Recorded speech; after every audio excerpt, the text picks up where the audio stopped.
Ambassador Marcus Chen stepped into the Crystal Palace and felt his breath catch in his throat. The walls sparkled like diamonds under three suns. The Villani homeworld was beautiful in ways Earth could never match. But Marcus was not here for sightseeing. He was here to make a deal that could save millions of human lives. The Villani Empire controlled the largest deposits of Zentrium in the known galaxy. Zentrium powered faster than light travel. Without it, Earth's colony ships would take centuries to reach new worlds. With it, they could travel in weeks. Marcus needed this deal to work. Emperor Thrascon sat on a throne made of living crystal. It grew and shifted as Marcus watched. The Emperor was massive. His scales were deep purple with gold edges. His eyes were yellow and cold. Next to him sat Princess Zareth. She was smaller than her father, but her eyes were sharper. Marcus had read her file. She was the Empire's chief scientist and xenobiologist. She studied alien life forms. She was brilliant and dangerous. Ambassador Chen, welcome to our world, the Emperor said. His voice rumbled like thunder. We are pleased to begin these negotiations. Marcus bowed the way he had practiced. The honor is mine, Your Majesty. Earth sends its deepest respect, the formal talks began. They discussed trade routes and quantities. They talked about prices and delivery schedules. It was boring but necessary work. Marcus felt confident. The deal was going well. Then came the formal dinner. The Villani served foods that Marcus could not identify. Some moved on the plate. He ate carefully and smiled. Around the great table sat 20 Villani nobles. They watched Marcus with curious eyes. Humans were still new to them. They asked questions about Earth and human culture. Tell us, Ambassador, said Lord Creston. An old noble with silver scales, do humans really live on a world covered mostly in water? We do, Marcus said. About 70% of Earth's surface is ocean fascinating, the Lord replied. And dangerous. How do you survive? We learned to build boats thousands of years ago. Then ships. Now submarines. We adapted. Princess Zareth leaned forward. Adaptation is important. Tell me, Ambassador. I have read your file. You have a mate on Earth, correct? Marcus smiled. He always enjoyed talking about his family. Yes, my wife Sarah. We have been married for 12 years and offspring? 3 children. 2 daughters and a son. The princess tilted her head. Her eyes narrowed. How old are these children? My oldest daughter Emma is 11. My son David is 8. My youngest daughter Lily is 5. The table went silent.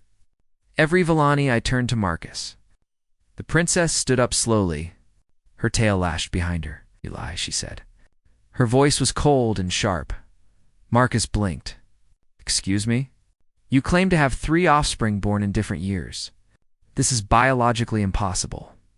You are lying to this court, Marcus felt his stomach drop. Princess, I assure you, I am telling the truth. I have 3 children born in different years. Impossible, she said again. All intelligent species enter mating cycles. These cycles are specific and limited. The Villani enter our mating cycle once every 5 years. It lasts for 2 weeks. During this time, we may bond and reproduce. Outside this cycle, reproduction is impossible. This is basic biology. Marcus realized the problem. Princess, human biology is different. She laughed, but there was no humor in it. You claim humans can reproduce at any time? Year-round? This is absurd. No species wastes energy this way. You are either lying, or you do not understand your own biology. The Emperor raised his hand. Daughter, these are serious accusations, father. This human insults our intelligence, Princess, Zareth said. He tells us impossible things. Either he lies deliberately, or humans have sent us a fool who does not know basic facts about his own species. Either way, how can we trust any agreement with them? Marcus stood up carefully. His heart pounded, but he kept his voice calm.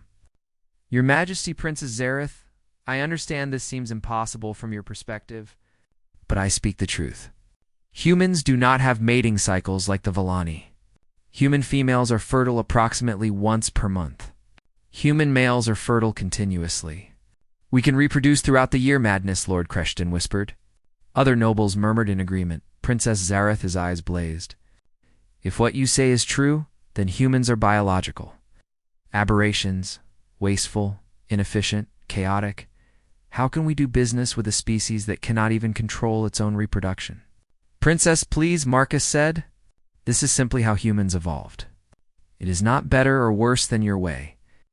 It is just different. Prove it, she demanded. What? Prove that humans can reproduce year-round.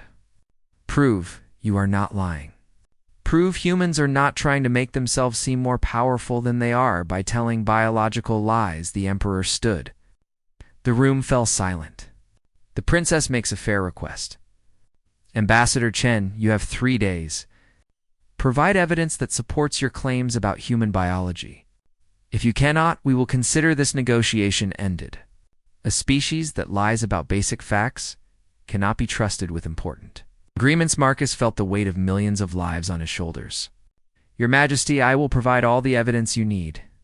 But I must ask, what kind of evidence will satisfy you? Princess Zareth stepped forward. I am a scientist ambassador. I do not trust files and reports that can be falsified. I want empirical evidence. Observable proof. I want to understand how such impossible biology actually functions. Marcus nodded slowly. I will contact Earth immediately.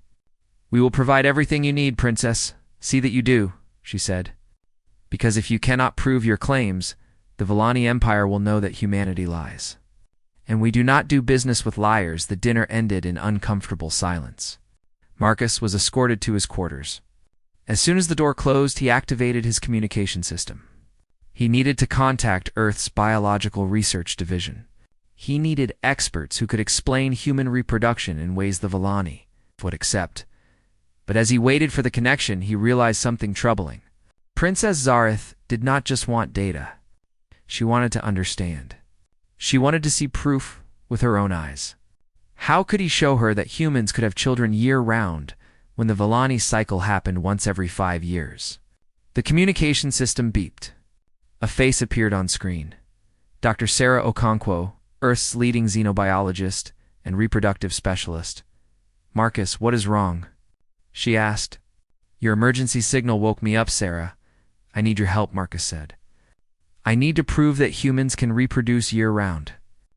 And I have 3 days to do it, or we lose the Zentrium deal. Sarah's eyes widened. Tell me everything. As Marcus explained the situation, he realized that the next 3 days would determine the future of human space exploration.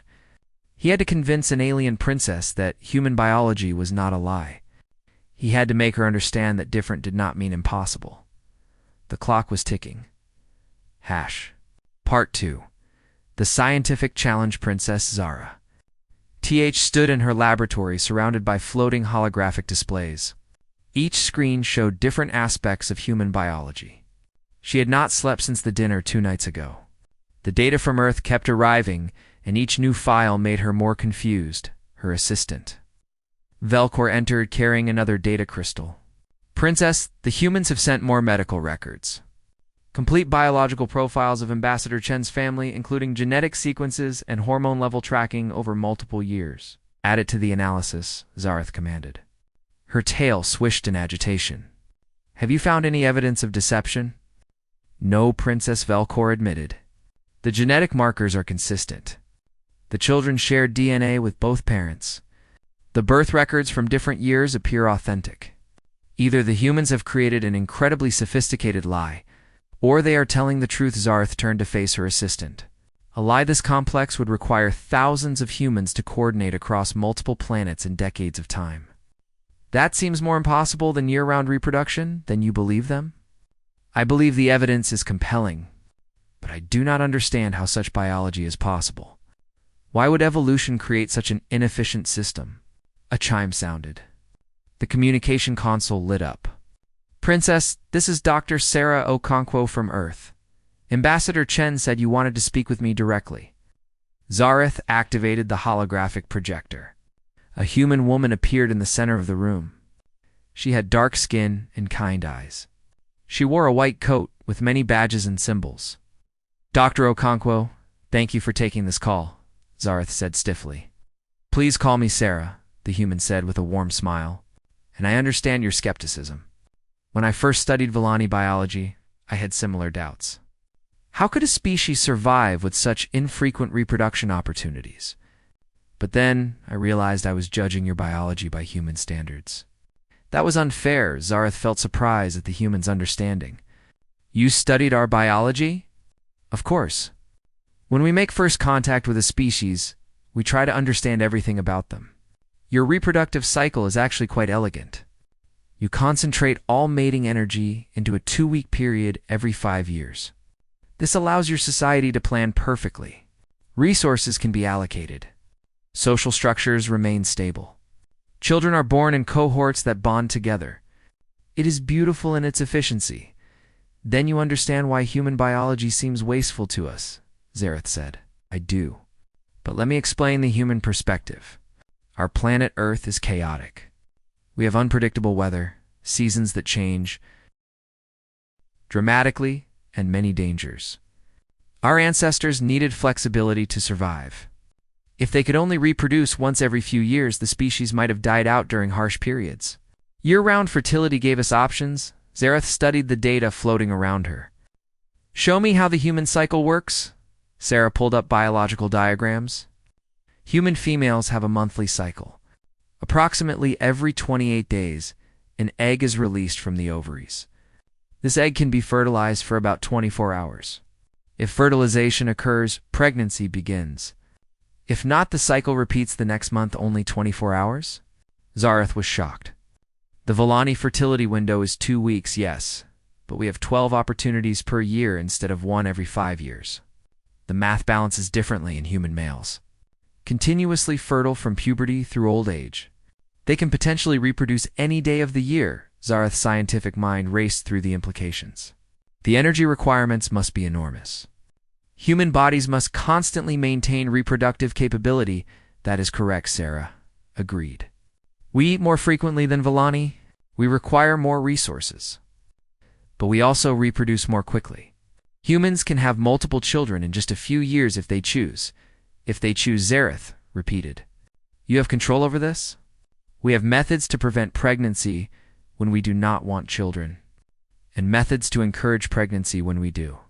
Our year-round fertility gives us choice." Valcor spoke up. "But without biological cycles, how do you maintain social order? When do matings occur? How do you plan for offspring?" Sarah laughed gently. "We pair bond for emotional reasons, not just biological ones. Humans choose mates based on compatibility, love, and shared goals. We can marry in any season.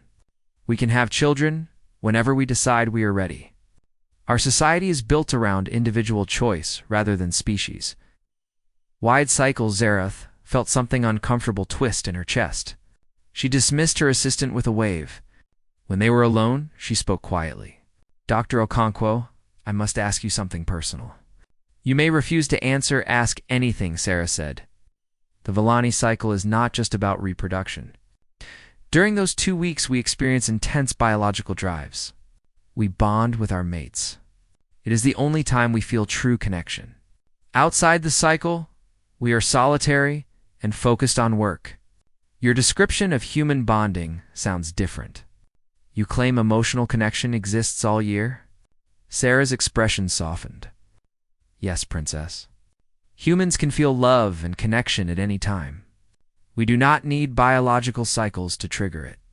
We choose to bond with our mates, and we maintain that bond through daily interaction." "That sounds exhausting sometimes." "It is," Sarah admitted with a smile. "But it is also rewarding. My husband and I support each other every day. We share our lives constantly. The bond grows stronger over time." Zareth turned away from the hologram. Her voice was barely a whisper. "There is something I have not told anyone outside the imperial family. I have a genetic condition. It affects approximately 5% of Villani. My mating cycle may never activate. I have devoted my life to science because I believed I could never have a family. I could never bond. I will always be alone." Silence filled the laboratory. Then Sarah spoke gently. "Princess, I am sorry. That must be incredibly difficult. It is why I reacted so strongly to Ambassador Chen's claims," Zareth admitted. If humans can bond and reproduce without cycles, it seemed like mockery. As if the universe gave you something it denied me, I understand, Sarah said. But Princess, what if understanding human biology could help you? What if there were treatments that could extend your fertility window or trigger your cycle? What if human and Villani scientists worked together? Zareth spun around. What are you suggesting? A collaboration. Your people understand cyclical reproduction better than any species we have met. We understand continuous reproduction. Together we might discover things neither species could learn alone. We might even find ways to help Villani like you who have medical challenges. The Empire would never approve such a thing, Zareth said, but her hearts were beating faster. It would be seen as admitting weakness, or it could be seen as strength, Sarah countered. The strongest species are those who learn from others, who adapt and grow. Is that not what you said about humanity? That we adapted to survive? Zareth looked at all the data surrounding her. Evidence that humans really could reproduce year-round. Evidence that different biology was possible. Evidence that her condition might not be the end she had always believed it to be. I need to think about this, she said finally. Of course, Sarah replied. But Princess, consider this. In 3 days, your father will ask if you believe human claims about reproduction. You could simply say yes and let the trade negotiations continue. Or you could propose something bigger. Something that could help both our species. After the call ended, Zareth stood alone in her laboratory. Around her floated proof that humans told the truth. But more than that, she saw a possibility. She saw hope for something she had thought was lost forever. She pulled up her father's communication line.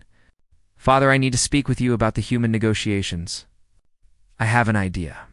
It is bold and it may be controversial, but I believe it could change everything. The Emperor's face appeared. I am listening, daughter. Zareth took a breath and began to explain. Part 3. Earth Observations. Marcus Chen stood at the spaceport waiting for the Villani shuttle to land. He still could not believe the Emperor had approved this. Princess Zareth was coming to Earth. She wanted to see human reproduction with her own eyes. She wanted proof that could not be questioned. The shuttle touched down with barely a sound. The door opened and Princess Zareth emerged. She wore a protective suit that would help her breathe Earth's atmosphere. Behind her came 3 Villani scientists carrying recording equipment. Welcome to Earth, Princess, Marcus said with a bow. Zareth looked around. They were at the Tokyo spaceport. The city stretched out in every direction. Millions of humans going about their lives. So many, she whispered. I knew the population numbers, but seeing it is different. Earth is crowded, Marcus admitted. We have 8 billion people. Year-round reproduction has consequences. Take me to see them, Zareth said. Show me your families. Show me your children. Show me proof. Marcus led them into the city. He had planned this carefully with Sarah's help. They would see multiple aspects of human reproduction and family life. They would gather undeniable evidence. Their first stop was a park. It was a beautiful spring day. Families were everywhere. Children played on equipment while parents watched. Zareth stopped walking. Her eyes moved from group to group. That woman there, she pointed.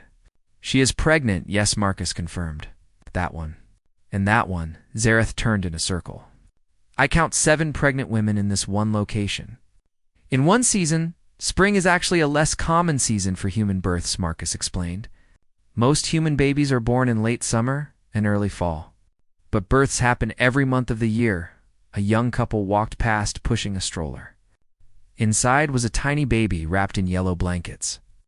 Zareth stared. How old is that infant? The mother smiled. 2 weeks old. This is his first time at the park. Congratulations, Marcus said. The couple walked on. He turned to Zareth. That baby was born 2 weeks ago. If we come back next month, there will be different babies. If we come back in 6 months or a year, there will be more babies. Always new babies. Zareth's translator device struggled to convey her emotions. It is true then. You really do reproduce continuously. We do, Marcus said gently. Come, let me show you more. They visited a school next. Children of the same age sat in classrooms learning together. The principal explained the human education system. These children are all 6 years old, but they were born in different months. This child was born in January. This one in May. This one in October. All the same year, but spread across 12 months. Why are they together if they are different ages? Velcor asked. They are the same age, the principal explained, just born in different months. Humans group children by year, not by exact birth date. It would be impossible to organize otherwise. Zareth studied the children. They were laughing and playing. Some were taller, some shorter, but they were all friends. You truly build your society around continuous birth cycles. We do not think about it much, the principal said. It is just normal for us. The next stop was the most important. Sarah met them at the hospital. She wore her doctor's coat and smiled warmly. Princess, welcome to the Tokyo Central Hospital. This is one of the busiest maternity centers in the city. Are you ready? I am, Zareth said, though her voice shook slightly. They entered the maternity ward. It was clean and bright. Nurses moved efficiently through hallways. Sarah led them to a viewing window. Beyond the glass were rows of small beds. In each bed was a newborn baby. These babies were all born in the last 3 days, Sarah explained. 22 babies. All healthy. All from different families. Zareth pressed her hand to the glass. 22 in 3 days? This is just one hospital, Sarah said. Tokyo has 15 major maternity hospitals. Japan has hundreds. Earth has thousands. Every day, thousands of human babies are born. Every single day, the resources required, Velcor whispered. The planning it is challenging, Sarah admitted. Human society must constantly adapt to new population. We need schools and hospitals and food. And housing. It never stops. But it is what we know. We have built our entire civilization around continuous population growth, a nurse approached. Dr. Okonkwo, would your guest like to see an actual birth? We have a mother who is given permission for observation. Zareth looked at Marcus. Is this acceptable? Only if you want to, Marcus said. Birth is private for humans. But some are willing to share for scientific purposes. I want to see, Zareth said. I need to see. They were led to a delivery room. A woman lay in a bed holding her partner's hand. She was sweating and breathing hard. Sarah explained what was happening. The baby is coming. This process can take hours, or it can be quick. Every birth is different. The Villani scientists watched in silent fascination. The medical team moved with practiced efficiency. They encouraged the mother. They monitored the baby. And then after 20 minutes, a cry filled the room. A small wet human emerged into the world. The medical team quickly cleaned the baby and placed it on the mother's chest. The mother cried. The partner cried. They held their baby and looked at it with wonder.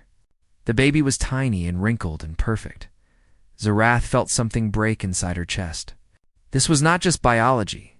This was not just reproduction. This was love. This was family. This was connection that transcended cycles and timing. What month is it? She asked quietly. April, Sarah answered.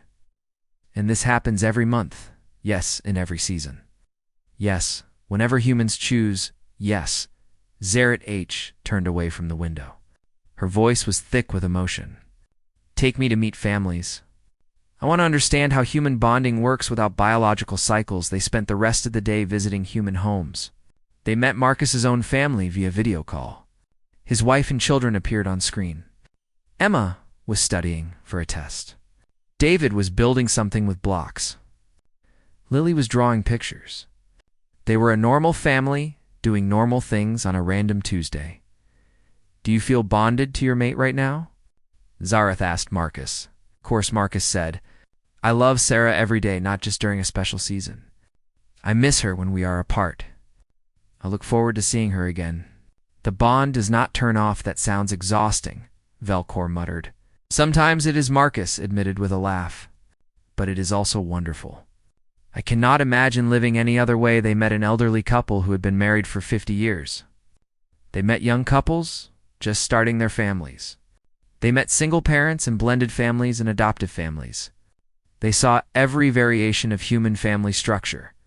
all of it existing outside biological cycles, all of it based on choice and love. As the sun set, Zeroth stood on a balcony overlooking Tokyo. The city lights sparkled below. Somewhere down there, thousands of families were sharing dinner. Babies were being born. Children were being tucked into bed. Couples were holding hands. Life continued in its chaotic, year-round human way. "I believe you," she said to Marcus. "Not just because of the evidence. I believe you because I have seen it. Humans really do bond and reproduce year-round." "It is remarkable, thank you," Princess Marcus said. "Does this mean the trade negotiations can continue?" Zareth H. turned to face him. Her eyes were bright, with unshed tears. "Ambassador, I want to propose something much bigger than a trade agreement. Something that could change both our species forever." "What do you mean?" "The Vellani Empire is dying," she said bluntly. "Our population declines every generation. Our infrequent mating cycles mean fewer children.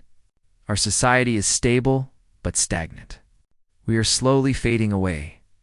Marcus felt shock at her honesty. "Princess, I am sorry, I do not want sympathy," she said. "I want help. Human reproductive science is centuries ahead of ours because you needed to understand continuous fertility. Vellani science focused on cyclical systems. What if we combined our knowledge? What if human and Vellani scientists worked together? Could you help us extend our fertility windows? Could you help us save our species?" Marcus thought carefully. "That would be a much bigger project than mining rights and trade routes." "Yes," Zareth agreed. "It would require trust and cooperation. It would require both species to admit they do not have all the answers." "It would be difficult and controversial, but it could work," Marcus said slowly. "If both sides were committed, will you help me convince your leaders and mine?" Zareth asked. "Will you help me build something that could save the Vellani people?" Marcus looked at the alien princess. She had come to Earth expecting to expose human lies. Instead, she had found hope. She had found possibility. She had found the courage to ask for help. "Yes," Marcus said. "I will help you." Part 4. The proposal, the Imperial Court Chamber was completely silent. Princess Zeroth stood before the assembled Vellani nobles, presenting her findings from Earth. Holographic displays showed images of human families, hospitals, and children. The evidence was overwhelming. Humans could reproduce year-round. The ambassador had told the truth, but the nobles were not focused on that anymore. They were focused on what Zeroth was proposing next. "This is madness," Lord Creston stood up abruptly. His silver scales shook with anger. "You want to invite human scientists to study our biology? You want to allow aliens to alter our sacred reproductive cycles?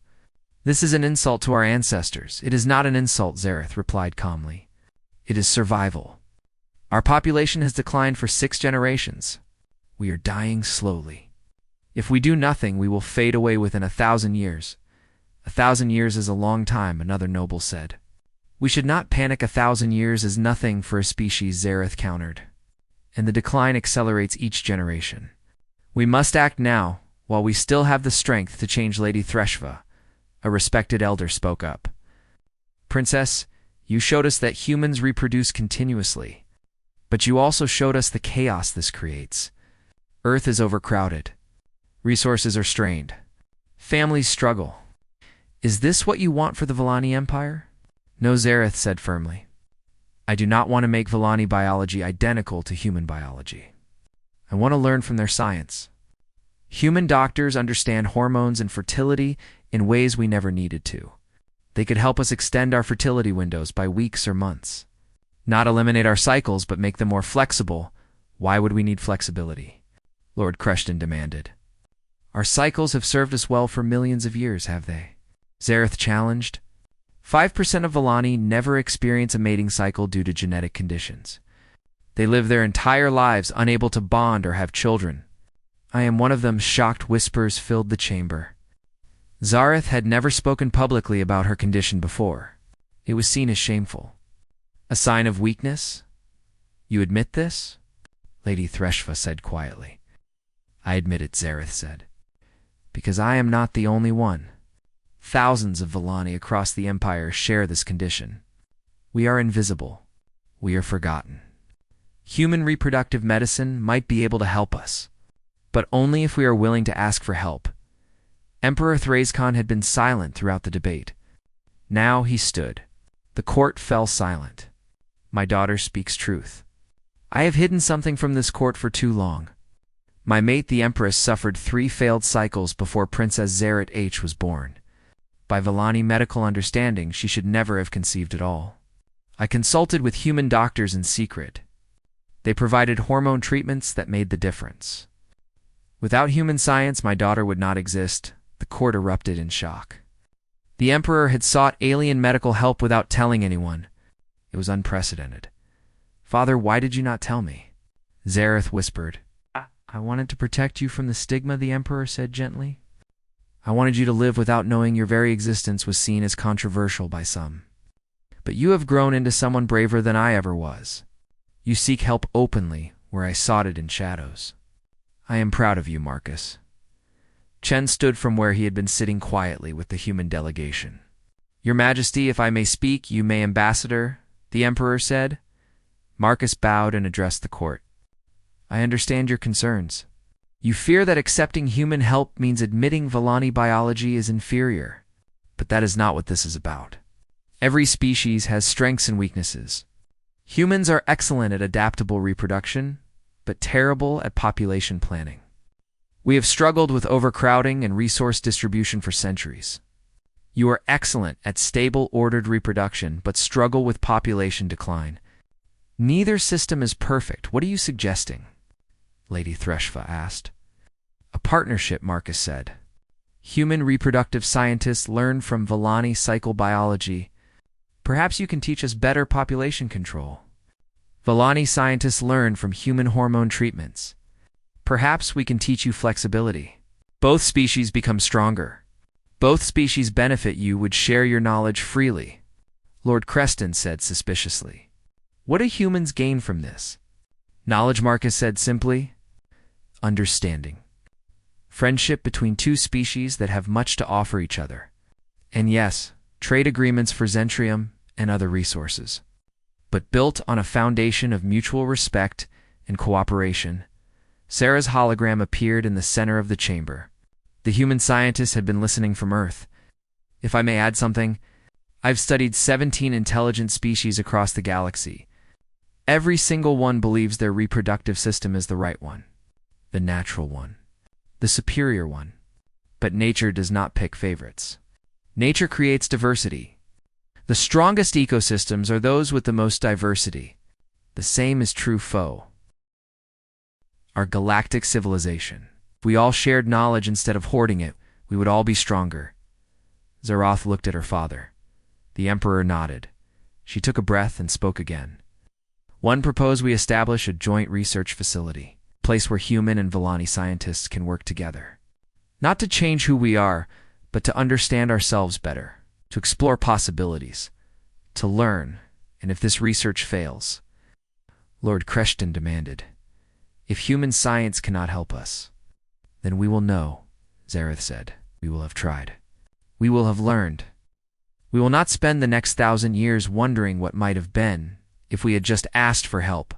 The debate continued for hours. Some nobles supported the idea. Others opposed it fiercely. They feared change. They feared weakness. They feared that accepting help from another species meant losing their identity. Finally, Emperor Thraiskan raised his hand for silence. I have heard all arguments. As Emperor, I have the authority to approve this proposal without full court consensus. However, this is too important a decision to make alone. I will put it to a vote. All in favor of establishing a joint research partnership with humanity? Raise your hand. The chamber was still. Then slowly hands began to rise. Lady Threshfa raised hers. Then another elder. Then younger nobles who saw the wisdom in seeking help. The count was close, but eventually the supporters outnumbered the opponents. The motion passes, the Emperor declared. We will establish a joint research facility with humanity. Ambassador Chen, I trust you will help us make this a reality. It would be my honor, Your Majesty, Marcus said. Lord Creston stood abruptly. This is a mistake. You invite corruption of our biology. You invite alien influence into our most sacred functions. Mark my words, this will end badly. He stormed out of the chamber. Several other conservative nobles followed him. Marcus felt a chill. The proposal had passed, but it had also created enemies. This would not be easy. After the court session ended, Zareth found Marcus in the garden. The three suns were setting. Sky was painted in purple and gold. "Thank you," she said quietly, "for supporting this." "For believing in it, I meant what I said," Marcus replied. "This benefits both our species. But Princess, I must warn you. Lord Kreshton and his supporters will not give up. They will try to sabotage this project, I know," Zareth said, "but I have to try. I have lived my entire life believing I could never have a family, never bond with a mate, never experience what makes life meaningful for most Villani. When I went to Earth and saw human families, I felt something I thought was impossible. I felt hope. Hope is powerful," Marcus agreed. "It is also dangerous," Zareth said. "Hope makes you vulnerable. It makes you care. It makes you willing to fight. For something, even when the odds are against you, that sounds very human," Marcus said with a smile. Zareth laughed. It was the first time Marcus had heard her laugh. "Perhaps spending time with humans has affected me more than I realized. Tell me, Ambassador. When you return to your mate and your children, what will you tell them about the Villani?" Marcus thought carefully. "I will tell them I met a princess who was brave enough to ask for help, who loved her people enough to risk being seen as weak, who proved that true strength is not refusing to change, but having the courage to grow." Zareth's eyes shimmered. "That is kind of you to say it is the truth," Marcus said. They stood in silence watching the sun set. The joint research facility would take time to build. The politics would be complicated. The science would be challenging. But for the first time in a long time, Princess Zareth believed that the future held more than just slow decline. The future held possibility. Part 5. New beginnings. 6 months had passed since the vote in the Imperial Court. The Joint Research Station now orbited a neutral moon halfway between Earth and the Villani homeworld. Marcus Chen floated through the zero-gravity corridor, admiring what they had built. Human and Villani engineers had worked together to create something remarkable. The station had sections designed for each species' needs. The labs were state-of-the-art. The living quarters were comfortable. It was a symbol of cooperation. He found Princess Zareth in the main laboratory. She was studying holographic displays of genetic sequences. Around her floated several human scientists, including Dr. Sarah Okonkwo.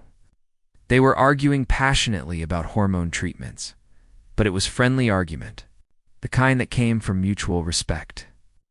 "We could try increasing the dosage gradually over 3 months," Sarah was saying. "That would give the body time to adjust, but the Villani. Metabolism processes hormones differently than humans," Zareth countered. "A gradual approach might be too slow. The cycle window could close before the treatment takes full effect. What if we combined both approaches?" Suggested Dr. James Park, a young human endocrinologist. "Start with a higher initial dose, then taper to maintenance levels. We could monitor hormone markers daily and adjust as needed." Velcor, who had become Zareth's closest assistant, nodded thoughtfully. "That might work. We could run simulations first." Marcus smiled. This was exactly what he had hoped to see. 2. Species working together, solving problems neither could solve alone. "How's the research progressing?" he asked. Zareth turned to him. Over the past 6 months, she had changed. She smiled more. She seemed less rigid. Working with humans had softened some of her edges. "We are making progress. Slow but steady. We have identified 3 hormone combinations that show promise for extending Villani fertility windows. We are preparing to begin animal trials next week." "That is excellent news," Marcus said. "It is," Sarah agreed. "But we are also learning so much about population biology in general. The Villani cycle is actually more complex than we initially understood. There are social and environmental factors that influence it. We are writing papers that will revolutionize reproductive science. Both species benefit," Marcus said. As we hoped, the conversation was interrupted by alarm klaxons. Red lights flashed throughout the station. Marcus's communication device crackled to life. "Security alert. Unauthorized ship approaching the station." It is not responding to Hales. Marcus's blood ran cold. They had known this might happen. Lord Creston and his conservative faction had not accepted the research station. They had made threats. But Marcus had hoped they were just words. "Everyone to the safe room," Zareth commanded. Her voice was calm but firm. Now the scientists began evacuating the laboratory. Marcus pulled up the security feeds on his device. He saw a Vellani military ship approaching at high speed. It was firing weapons. Not at the station yet, but at the communication satellite surrounding it. They were trying to isolate the station. "This is bad," Velcor whispered. "That is Lord Creston's personal ship. He is really attacking us," Sarah said in disbelief. "He believes we are committing blasphemy," Zareth said bitterly.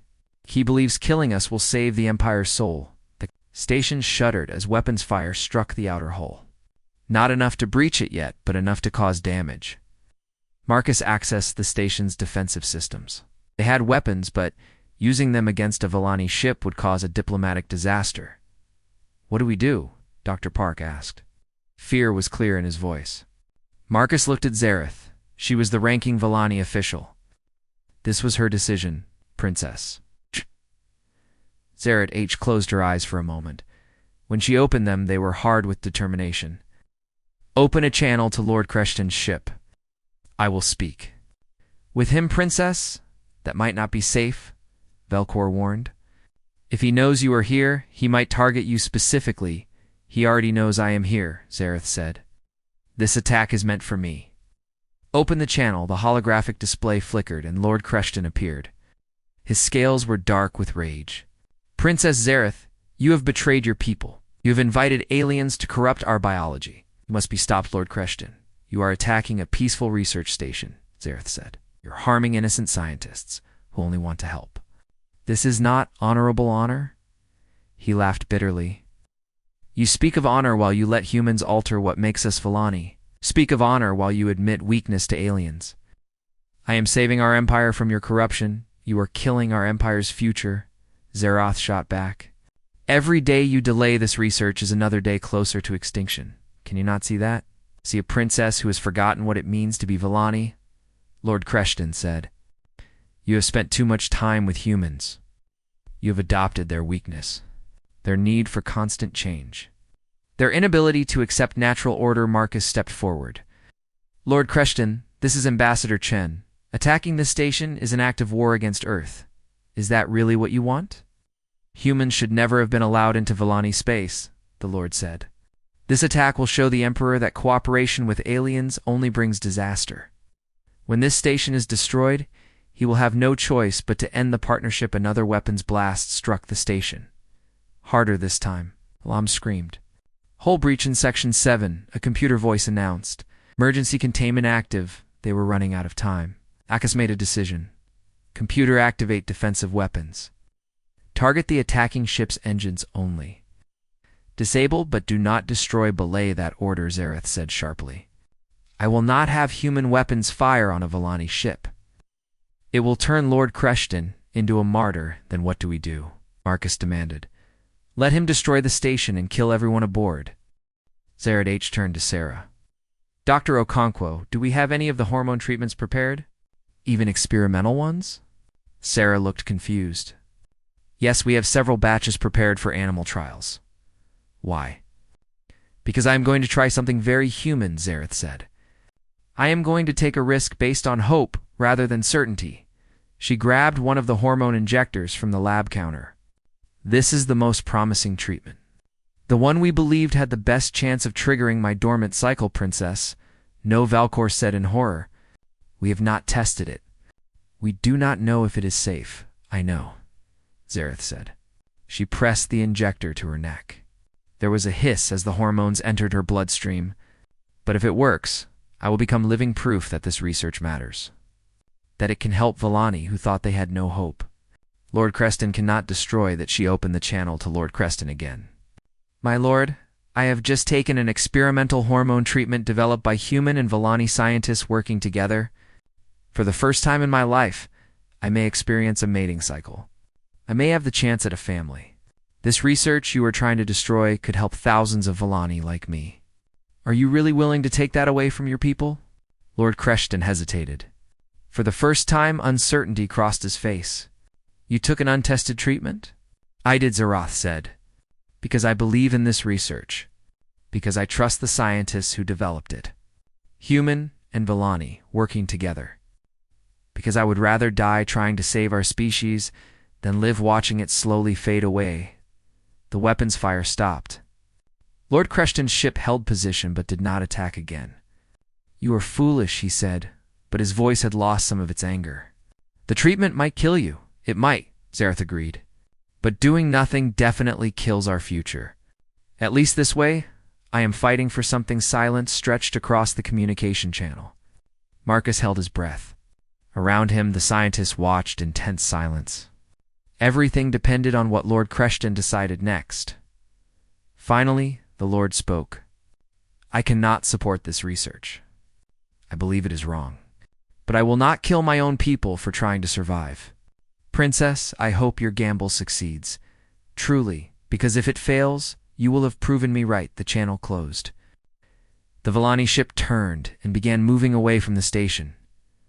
Marcus let out a breath he had not realized he was holding. He left, he did, Zeroth said.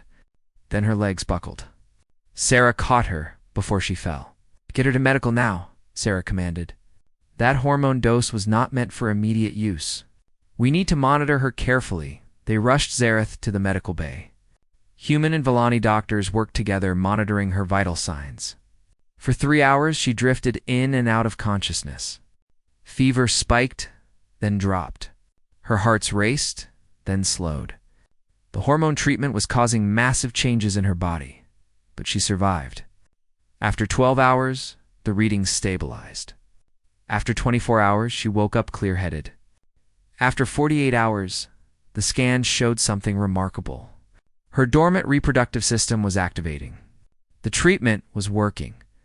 News of Princess.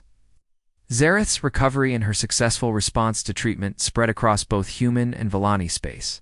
Public opinion shifted dramatically. If the research could help the imperial princess, it could help others. Even some of the conservative nobles began to support the project. 3 months later, Marcus stood in the same laboratory where it had all begun. The research had expanded. More scientists had joined. More funding had been allocated. They were no longer just studying hormone treatments. They were exploring genetic therapies, cultural exchange, and long-term population strategies. Princess Zareth entered the lab carrying a datapad. She moved with new confidence. The hormone treatments had given her something more than just fertility. They had given her certainty that change was possible. Ambassador, I have news, she said with a smile. The Emperor has signed a comprehensive partnership agreement with Earth. Medical research, cultural exchange, trade, and scientific cooperation. It is everything we hoped for. That is wonderful, Marcus said. How do you feel? Hopeful, Zareth said. Scared. Excited. All at once. The treatments are working, but we still do not know if I will successfully complete a cycle.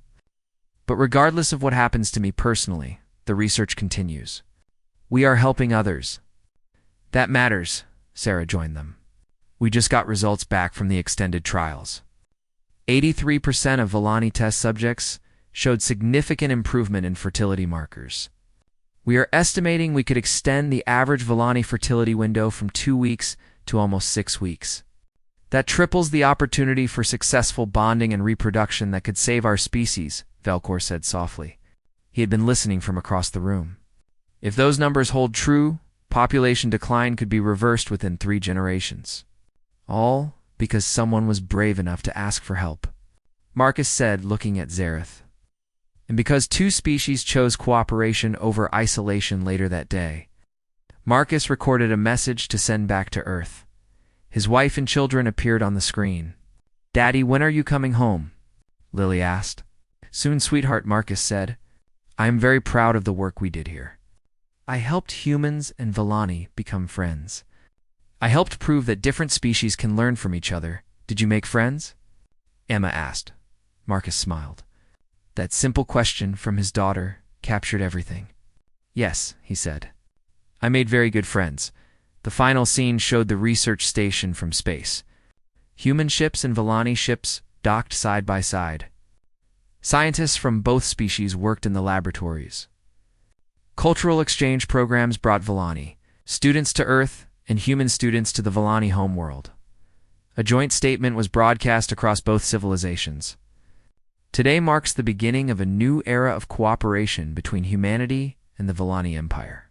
Through medical research, scientific exchange, and mutual respect, we prove that diversity makes us stronger. We announce the creation of the first interspecies medical research fellowship. Scientists from both species are invited to apply. Together, we will explore not just how to extend life, but how to live it more fully. Our differences do not divide us. They unite us in the pursuit of knowledge and the hope for a better future. Princess Zeroth watched the broadcast from her quarters.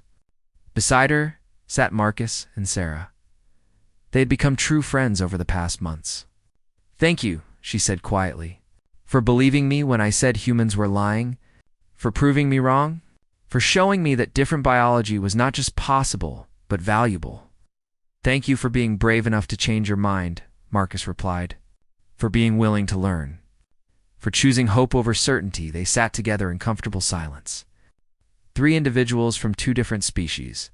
Three scientists who had changed history. Three friends who proved that when you approach differences with curiosity instead of fear, anything is possible. The station orbited quietly in space, a symbol of what cooperation could achieve. A promise that the future held more than just survival. It held thriving.